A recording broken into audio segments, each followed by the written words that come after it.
Assalamualaikum warahmatullahi wabarakatuh. Salam sehat semuanya. Di sini saya akan mempresentasikan suatu pelajaran bahasa Indonesia atau materi bahasa Indonesia yang bertemakan yaitu Pedoman Umum Ejaan Bahasa Indonesia atau biasa disingkat PUEBI. Nah, sebelum saya presentasi, boleh kenalan dong biar akrab. Perkenalkan nama saya yaitu Bayu Satiman dengan NIM 2920004 dari Prodi Teknologi Rekayasa Otomotif dari instansi Politeknik STMI Jakarta. Nah, PPT ini saya buat sendiri yaitu pada tanggal 21 Maret 2021. Oke, next. Nah, perkembangan dan sejarah ejaan di Indonesia. Nah, di sini ada sejarah perkembangan ejaan di Indonesia ya, guys. Yang pertama yaitu ejaan Pan of Hosien. Dikeluarkan pada tahun 1901. Contohnya yaitu Omar, Cantik, Surat, Masyarakat, dan lain sebagainya.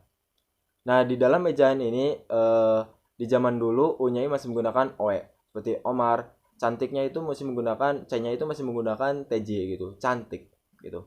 Suratnya juga masih menggunakan OE, surat gitu, surat gitu. U-nya masih menggunakan OE ya, guys. Di sini masyarakatnya juga masih menggunakan J ya. Y-nya masih menggunakan J ya, guys.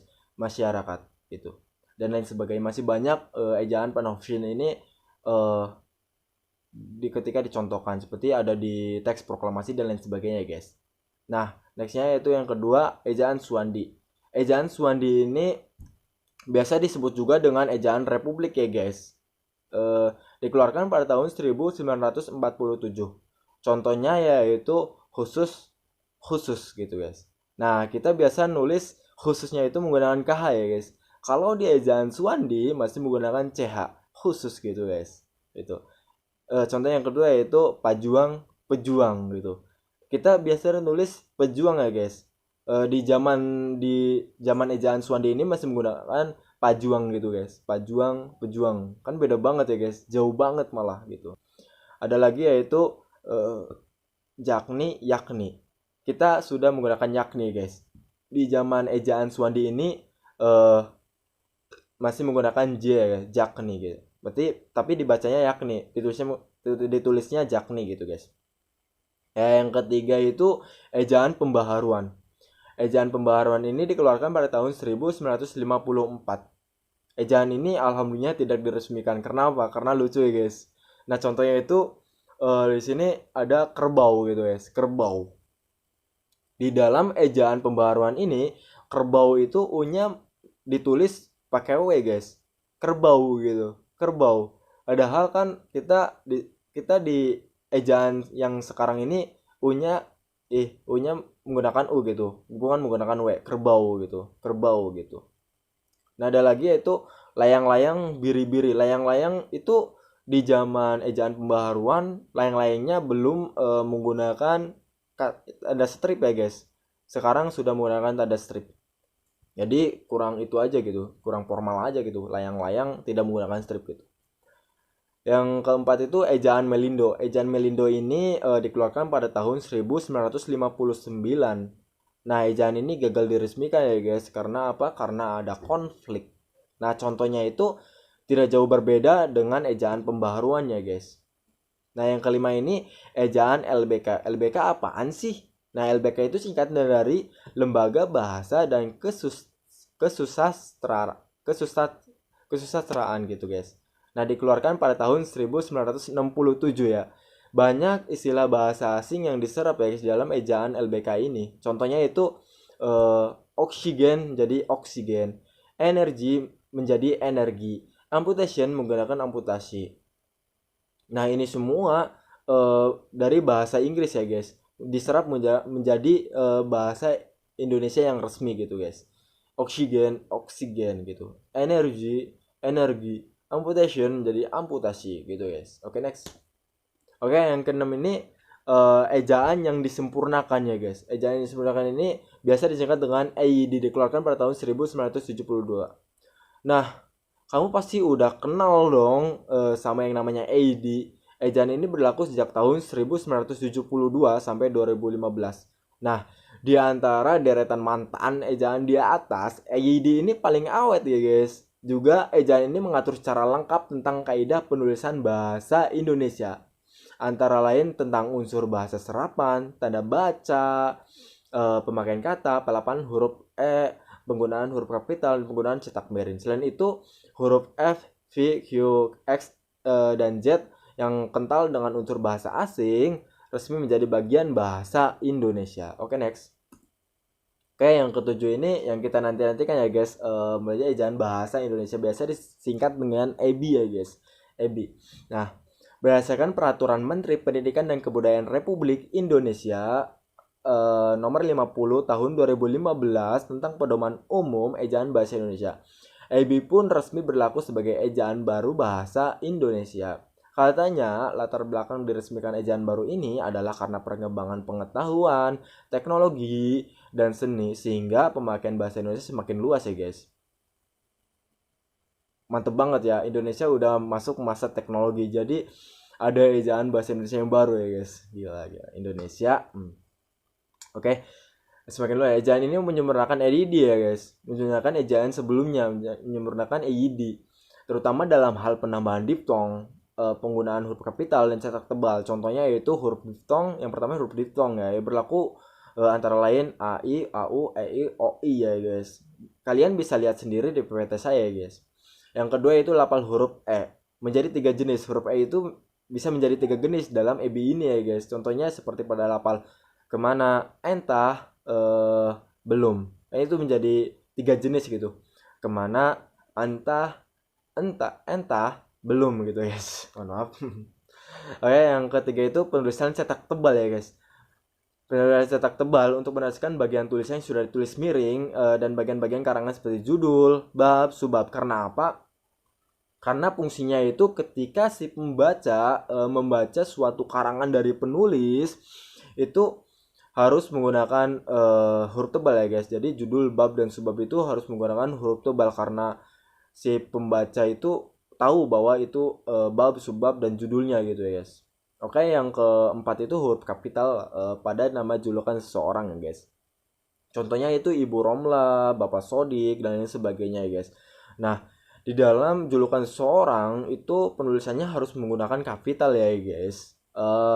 Contohnya Ibu Romlah, R-nya itu harus kapital ya.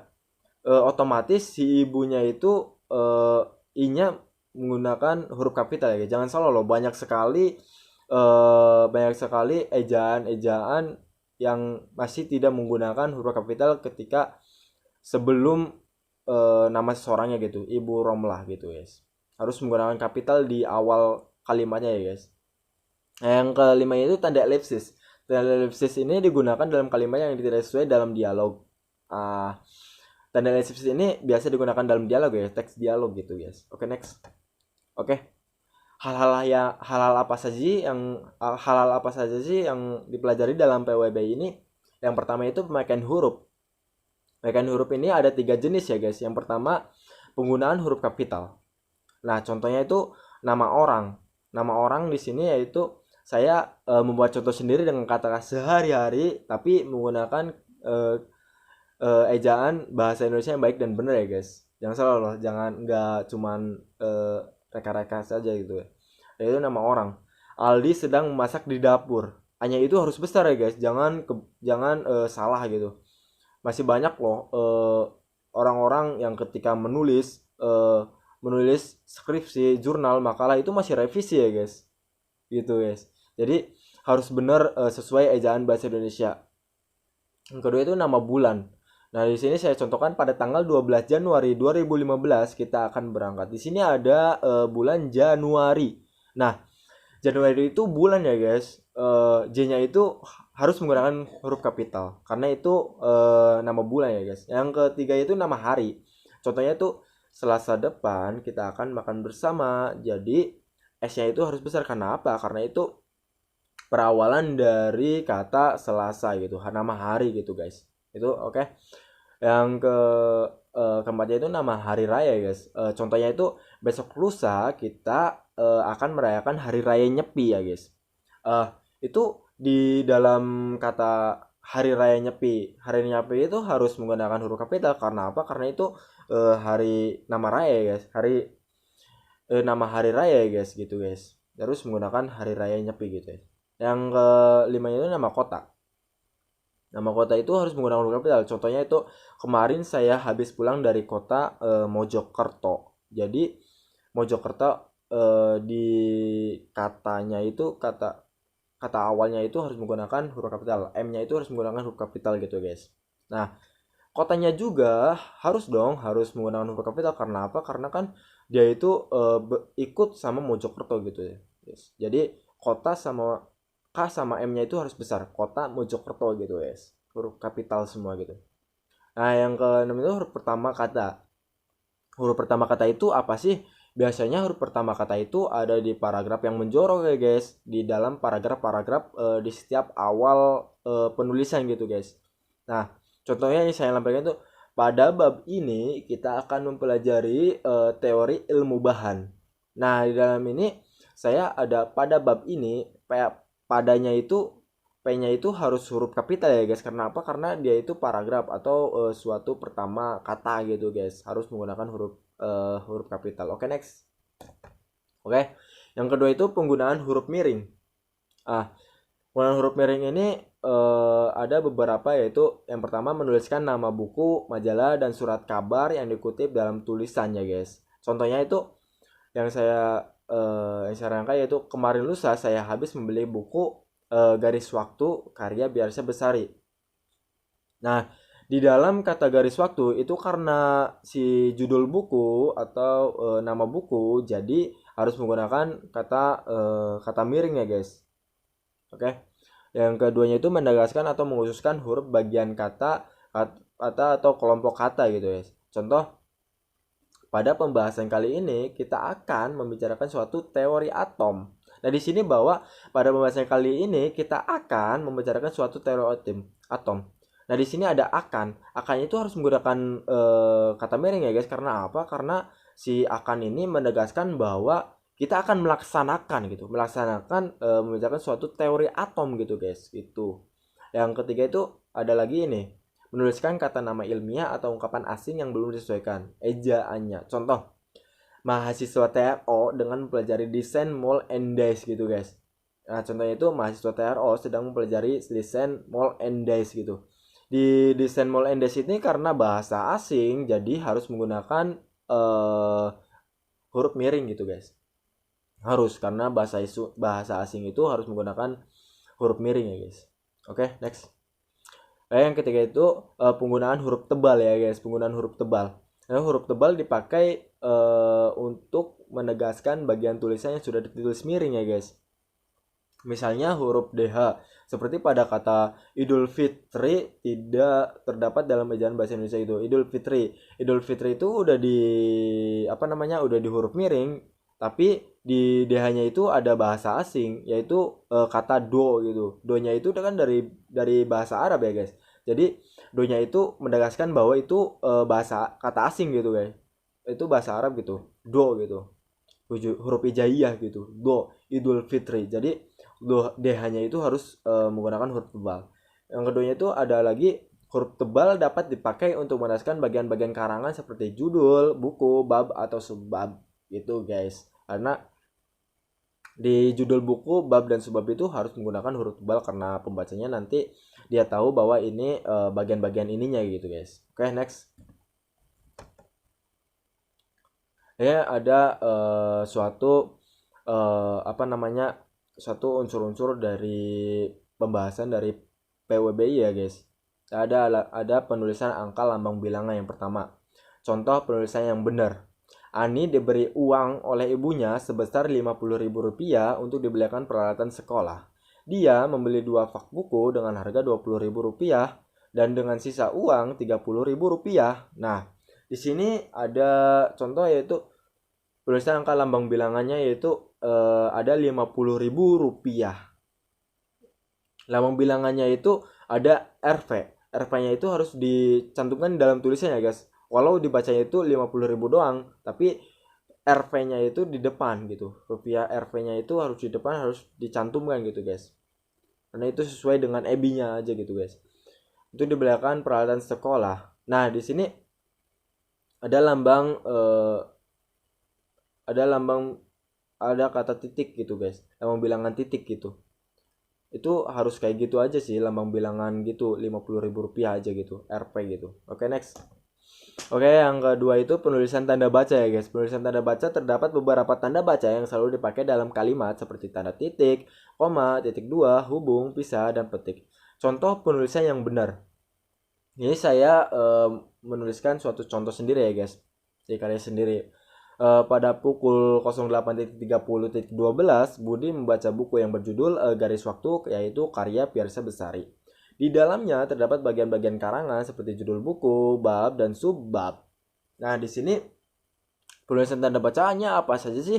Di sini ada pukul ya guys. Ada pukul atau waktu atau jam, itu harus menggunakan titik ya guys. Jangan titik dua. Biasanya kita masih menemukan suatu penulisan masih menggunakan titik dua, itu salah banget guys. Itu salah banget. Itu salah banget. Harusnya menggunakan, sekarang udah menggunakan titik ya guys. Contohnya smartphone kamu aja deh. Itu kamu buka aja deh timernya. Itu pasti menggunakan titik ya guys. Waktunya itu masih udah menggunakan titik. Smartphone yang keluaran baru ya guys. Jangan smartphone keluaran yang lama gitu guys. Nah, ada lagi penulisan tanda baca yaitu tanda petik. Tanda petik ini untuk menegaskan atau menekankan bahwa sini ada judul buku, garis waktu. Garis waktu itu judul buku atau sebuah buku karangan gitu. Yaitu dari karya Piersa Besari. Piersa Besari juga harus menggunakan huruf kapital ya guys. Di sini juga ada tanda baca titik gitu. Jadi ada penulisan tanda baca titik sesudah Piersa Besari. Contohnya pada pukul 8.30.12 Budi membaca buku yang berjudul Garis Waktu, yaitu karya Piersa Besari titik. Di dalamnya terdapat bagian-bagian karangan seperti judul buku, bab, dan subbab. Nah, titik ini fungsinya untuk apa sih guys? Titik ini fungsinya untuk memisahkan satu kalimat dari kalimat lainnya ya guys. Di sini ada dua kalimat, setelah kata Piersa Besari titik, di dalamnya terdapat bagian-bagian karangan. Nah, gitu guys. Jadi titik ini berguna untuk memisahkan kalimat ya guys. Nah, di sini ada lagi penggunaan tanda baca koma ya guys. Penggunaan tanda baca koma ini kayak gini ya guys, yang paling benar ya. Di dalamnya terdapat bagian-bagian karangan seperti judul, buku, bab, dan subbab. Nah, di sini penggunaan koma harus sebelum seperti. Contohnya di dalam seperti terdapat bagian-bagian karangan, koma, jangan di dalamnya terdapat bagian-bagian karangan seperti koma, itu salah banget. Itu salah banget. Harusnya menggunakan karangan, koma gitu. Ada lagi penggunaan tanda baca, yaitu penulisan tanda baca, yaitu menjumlahkan atau melampirkan suatu peralatan gitu. Kalau lebih dari dua itu harus menggunakan koma ya guys. Kalau cuman dua itu menggunakan dan saja nggak apa-apa. Itu sesuai dengan EBI. Contohnya kalau dua itu eh, Andi membeli buku dan baju, itu boleh saja menggunakan dan. Kalau ini di sini ada lagi, di sini ada seperti judul, buku, bab, dan subbab, itu karena lebih dari dua jadi harus menggunakan koma ya guys. Oke, next. Oke. Yang ketiga itu ada kata serapan. Kata serapan apa sih? Kata serapan itu suatu serapan dari bahasa asing menjadi bahasa resmi bahasa Indonesia. Di sini contoh beberapa kata serapan yang sudah menjadi resmi bahasa Indonesia. Contoh kata serapannya yaitu kata serapan asing fal, kata baku pal. Itu asal bahasa dari Belanda. Kata serapan asing oktav, kata baku oktav, itu dari asal bahasa Belanda. Kata serapan asing stratosfer, kata bakunya itu stratosfer. Itu kata Belanda, stratosfer guys. Itu kata serapan asing. Ada lagi kata serapan asing ruh, kata bakunya roh. Itu asal bahasa dari Arab. Biasa kita ketahui ada roh, rohani gitu guys. Siraman rohani, ruhani, itu dari bahasa Arab guys. Udah diserap menjadi bahasa resmi bahasa Indonesia, tapi menggunakan roh, bukan ruh gitu guys. Ruh itu masih menggunakan bahasa Arab gitu guys. Oke, ada lagi yaitu kata serapan asing. Asing di sini ada politik. Politik di sini kata serapannya politik.